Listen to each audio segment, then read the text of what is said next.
Hi, I'm Stan Musick. We're about 40 miles south of Atlanta, and this is the home of Air Base Georgia, which is part of the Commemorative Air Force.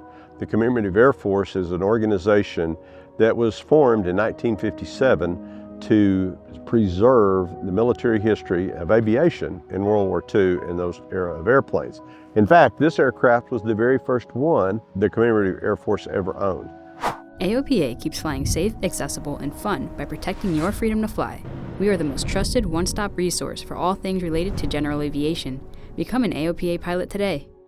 Our idea is to preserve in flying condition as many of the aircraft from World War II that we can.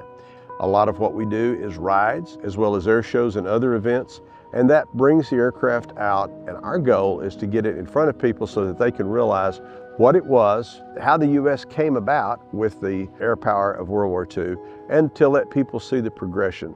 We've said sometimes the difference between looking at a stuffed bird and watching a real bird in flight is the difference between seeing a Mustang or a Corsair or a similar aircraft in a museum versus listening to it, seeing it, and feeling it in flight. That for us is the difference. It's a debate that people get into. Should you fly these old airplanes? Most of us that fly them do it because we love them, because we love the history.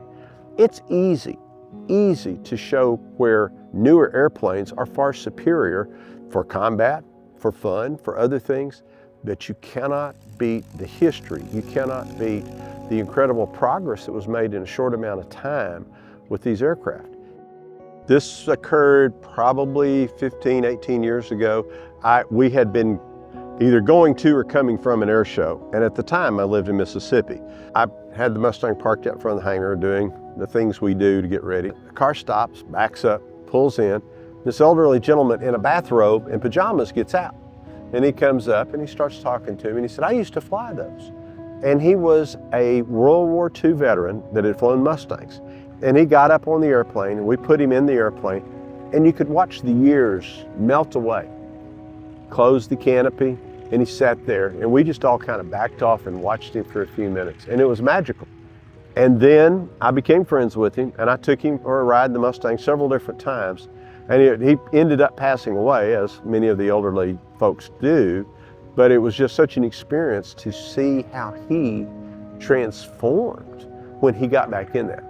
And that's one of the things we see a lot. People get in the airplane, they flew when they were young, and then they become young again even though they're old. That's one of the things I was very lucky with. I got to spend time around World War II veterans, gentlemen that flew the airplane in combat in World War II. The cool thing now is we get to introduce the airplane to young people now who may or may not even know what it is. And then we talk with them about the history, the difference it made, the engineering, the incredible technological advances that were made during World War II, leading up to and during World War II.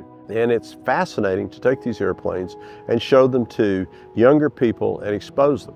I take people flying all the time who have a variety of backgrounds. A lot of military test pilots, a lot of guys. I have people who've flown the best that the Air Force has to offer. And they get out from the Mustang and they look at me and they say, "That's the highlight of my existence. That's the best day of my life." As people say, you got to have a reason to get out of bed in the morning, and the CAF has become that for me. It has become a huge portion of my life.